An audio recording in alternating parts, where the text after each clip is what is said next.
So today we're doing a DMRVP review of the Legend Tournament Bass Power Finesse rod. This is the first rod I'm reviewing in the Legend Tournament line. So join me and let's have some fun. Hello, I'm Joe Michaels, the owner of Fish Point, and this is our media channel. Welcome. I started fishing in Arizona in 1985, and in 1986 I joined the Arizona Bass Club. After a few years of learning, I started to win tournaments, and eventually I became the Angler of the Year. About the same time, I also started a tackle company called Conquistador Tackle that made wired worms, which were an improvement over the good old Westy worm that had been around for so many years. We also made jigs and finesse baits and hand-poured worms, things like that. And in 2002, I joined a local Pro-Am circuit, won some tournaments, became Angler of the Year. Now, about 8 years ago, I stopped fishing, and boy, have things changed since then. New boats, new motors, new electronics, trolling motors are new, right? New techniques, new baits. A lot of things have changed. And so what I'm going to do here is I'm going to take all that new stuff to me, I'm going to apply it to my deep knowledge of Arizona bass fishing, and we're going to go do this together. We're going to go out on the water and we're going to catch fish here in Arizona. And remember, like everybody else, please hit the subscription button. Subscriptions are free, they don't cost anything, so that just helps you get notified when new videos are out. And we're going to make a bunch of videos, and that helps me get my channel up to other viewers. So I appreciate it. So remember, please hit that subscribe button. And if you like this video, hit the like button, because there's nothing better for me, the producer of these shows, to know which kind of shows you guys really like. So my purpose for this rod, when I first learned about it and I watched some other online reviews, that is, I wanted a rod for pitching really light baits, the finesse part of the power. And what I like doing in the springtime is to post spawn or during spawn is I love pitching weighted Senkos, okay? So I wanted a rod I could do that with. And on top of that, because of the finesse part of this rod, or the name of it, I wanted to be able to take, a 1/4 ounce bait and make a little roll cast and do that. So that's what I was after. And I was thinking that, being 6'3", and this is going to be quite the rod for what I'm looking to do. It meets some of those purposes, but some others it falls shy of. But that's okay, because I've learned that I can other things I can do with this rod. Okay. And secondarily, the other thing I wanted to do with this rod is be able to fish Texas style offshore. In Arizona right now, we have a lot of flooded brush, and there's going to be a lot of brush underwater, and we're going to have to fish Texas style through some of that when we're out fishing structure. So I wanted a rod that had the backbone when I can fish Texas rigs, and I can set the hook and get the fish up and out of that brush structure when needed. Next, we're going to go through a slideshow that has all the description of this rod. So let's go do that. Here is the St. Croix Legend Tournament Power Finesse rod, and a picture of the handle when I first got it out of the box. Here's some of the rod specifications. The model number is LBTC 73HXF. The technique is Power Finesse, and the price is $320. The length being 7'3" and the weight, as I measured it on my scale, is 4.66 ounces. The power is heavy and the action is extra fast. The line weight is 14 to 65, and the lure weight is 3/8 to 7/8. The reel seat is a Fuji SK2, and the seat lock, if you will, is a machine-cut anodized aluminum. That is a really nice little piece of equipment right there, that lock. It's easy to handle, easy to touch. It's really an incredible addition to the rod. The rod guides are 9 Fuji K-Series tangle-free guides with the alkalinite rings. The rod technologies include the SC4 Plus hybrid carbon fiber. What this means, well, SC, by the way, stands for St. Croix, and 4 is their 4th level of carbon. The plus stands for their 6th level. So this is a combination of rod that they combine the SC4 and SC6 together to make the rod lighter, more sensitive, and a better balance for these technique optimized models they have. It uses an integrated polycurve technology. Poly just stands for polynomial curve, and something you would use if you're using a CAD system to design things. So they're using CAD systems to design the rods. What I find amazing as a software guy is that they can then take those models and cut these long mandrels that are really tiny on the tips, if you will, and tapered with the curves all along the body of the mandrel to the base. To me, that's the impressive part, is the ability for machines to cut that, to make them smooth and perfect. It's fascinating.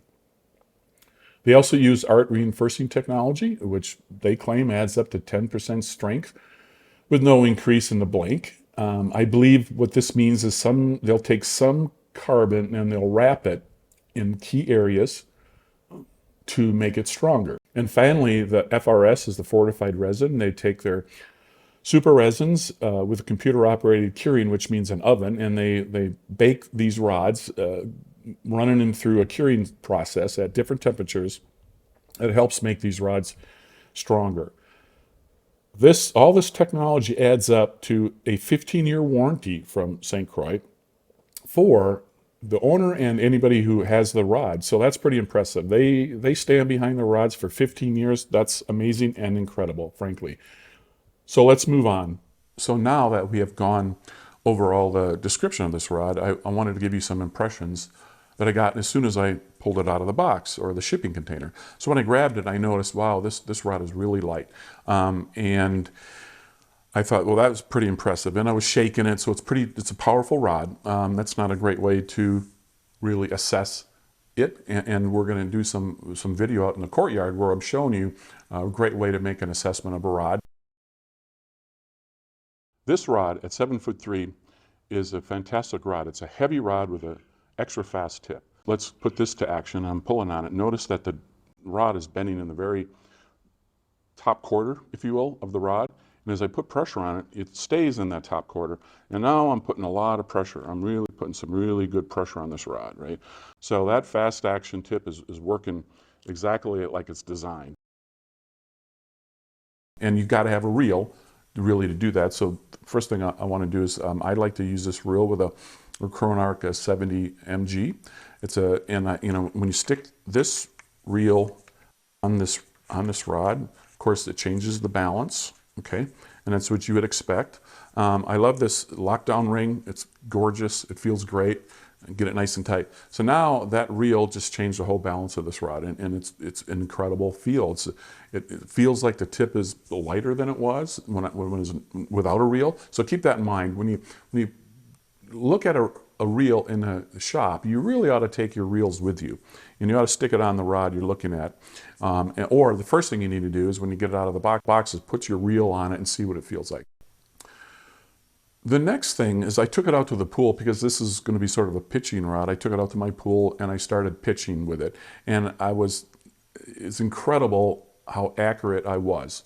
Okay, so I'm not that accurate, right? But the fact that when I picked this up, I was pitching it with a 12-pound test fluorocarbon, and I was throwing a Cinco, a weighted Cinco, and I was hitting my targets. Now our pool is about 40 foot long, and I was hitting the targets at range 80% of the time, and that's about as good as I get, frankly. And what I mean by hitting the target, I was within 3 to 4 inches. I was impressed. I impressed myself, okay? So much so that I had to go I said to myself, this is crazy, I'm just in a good mood, everything's going well. So the next morning I went back out and I started doing it again, and sure enough, this rod really gives me the accuracy I wanted, okay? Now the other thing I tied on was a 1/4 ounce Texas rig with a little bait, and I started doing little roll casts, okay? And the finesse part of this, my assumption when I bought the rod was that extra fast tip it is an extra fast tip, as we saw, but I felt that was going to be a little lighter, a little softer, so that I could do those little roll casts and zing that little bait out there, and it really didn't feel right. In other words, the tip was a little bit too heavy So that really, that's what I was like, that's not really what I was hoping for. On the other hand, when I take this rod and I pick it up and I zing it like a long cast, I can cast a long range with this rod. One of the things I think about this is that Power Finesse, this could be named a light pitching rod. This could be a light pitching rod, okay, as opposed to let's say a 6'6" flipping rod. I'm going to use this for pitching shallow. I'm going to lighter cover. I'm going to use this in current at Lake Havasu. By the way, I love pitching. As a matter of fact, it'll probably be the first rod I want to pick up when I'm going there instead of maybe a heavy flipping stick in the current.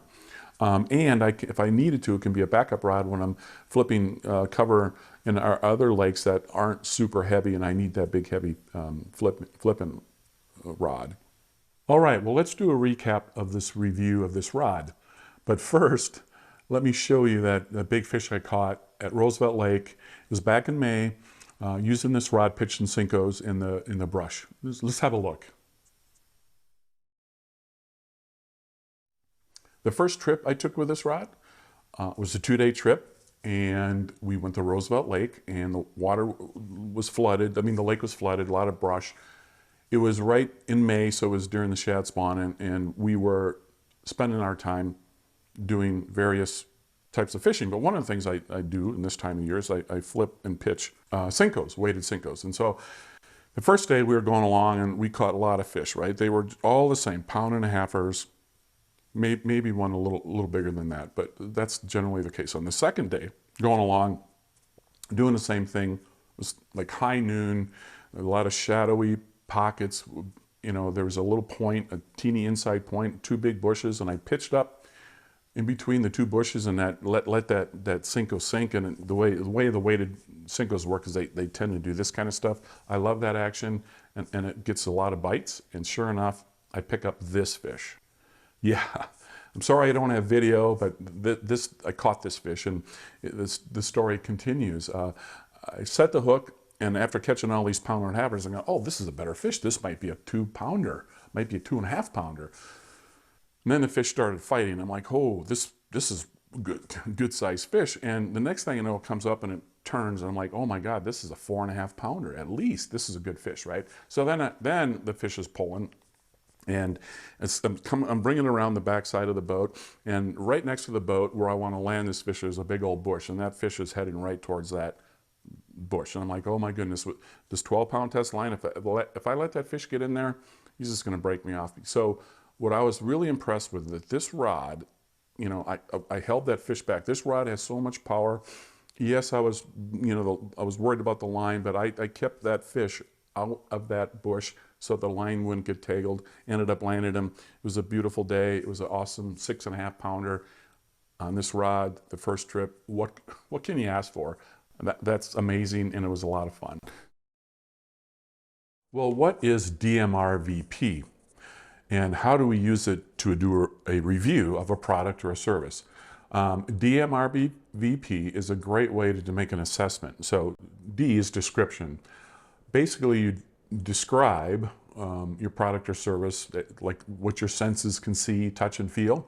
But more importantly, in almost all cases, you have to also describe things that are unseen or under the hood, okay? So to give the full picture of a product or a service. Meaning is something that affects your concerns. For example, humans have 13 fundamental human concerns. And by the way, one of them is play. And that's what we're doing here. We're fishing. Fishing is play for most people. Yeah, it's work for a few people, but play. And play is important to human beings. So enjoy the fact that you love fishing as your concern. But anyway, a concern, a meaning can be a positive meaning or negative meaning, but it has to affect your concern. Okay, moving on to relevance. Well, how is something applicable to your current situation?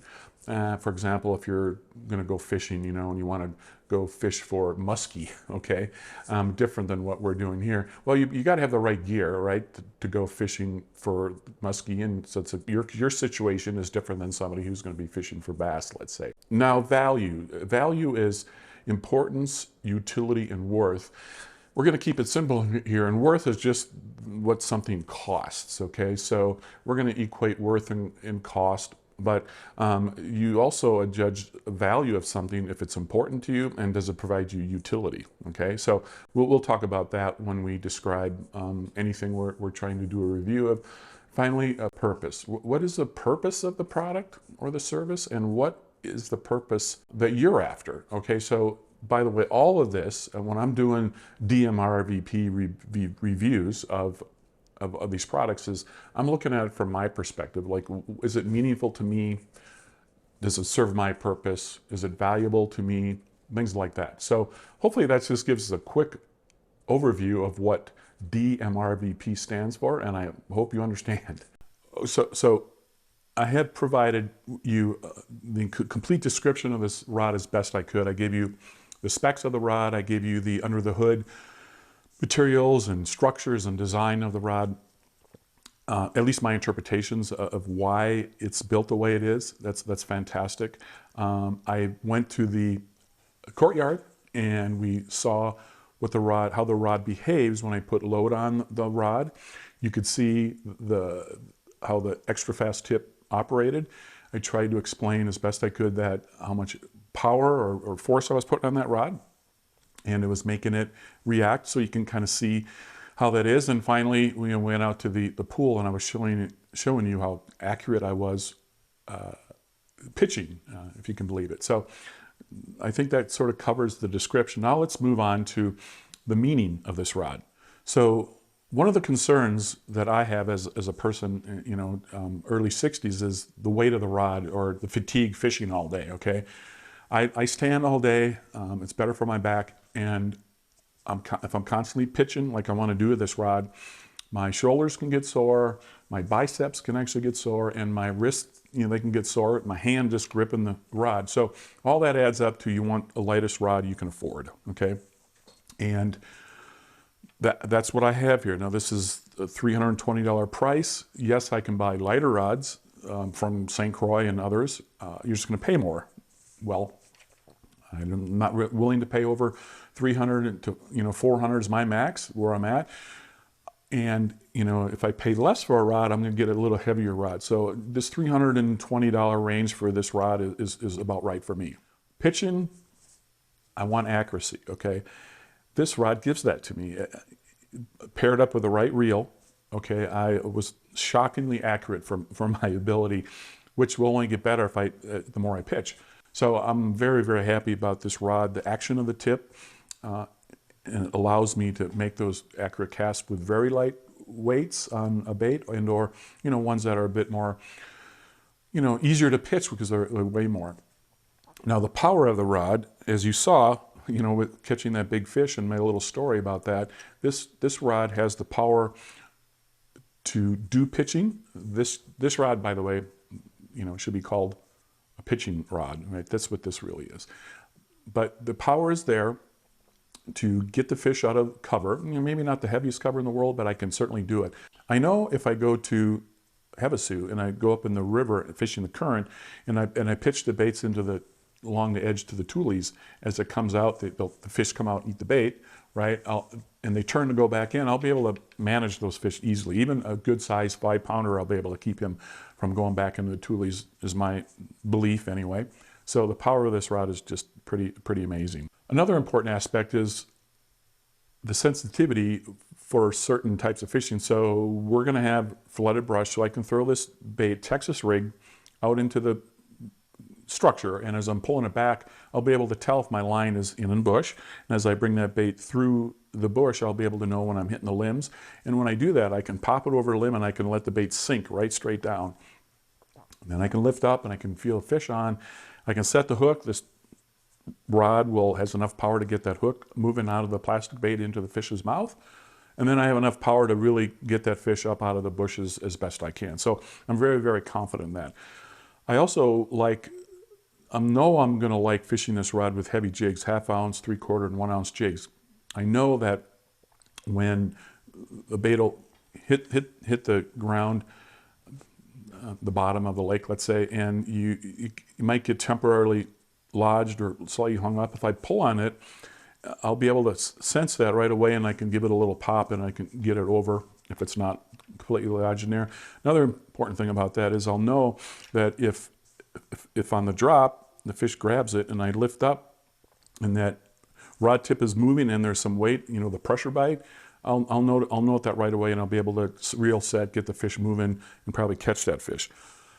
That is because of the extra fast tip and the power of the rod. Now, there's the downside of that, and the downside is that big weight, when the fish comes up and jumps and it tries to throw, that rod tip is reacting so fast that weight becomes a big lever, and it, you know, it can get itself loose, and the fish can throw that that jig. So that's very possible that this rod, although I'll be able to sense bites, pressure bites better, especially with heavier jigs and whatnot, that it might not be the best rod to actually jig fish, but we're going to find out. I'm pretty confident it'll be just fine. There's always a concern that a rod can be used for more than one thing, and I have the bases covered here. I love pitching. I pitch in the spring. I can pitch in the summer, up in the heavy cover, if you will, in both ends of Roosevelt Lake and the river end of Alamo Lake. I'll be able to go to Havasu and pitch the current with the toolies.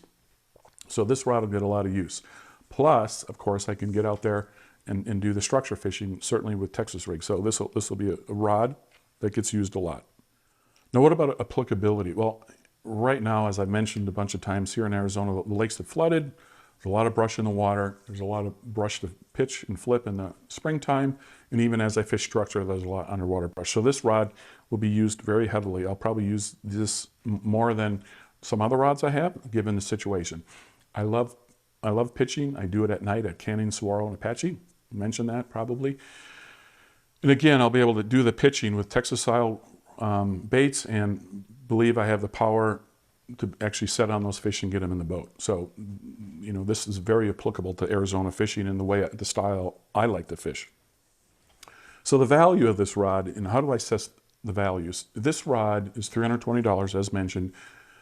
I can afford it, and I think it's definitely worth it. Because I'm going to use this rod in a couple of different applications, Arizona fishing, this rod has a high utility for me, and that means it's of high value. And so this rod, you know, is a really great rod for me to have on my boat and use it as I see it.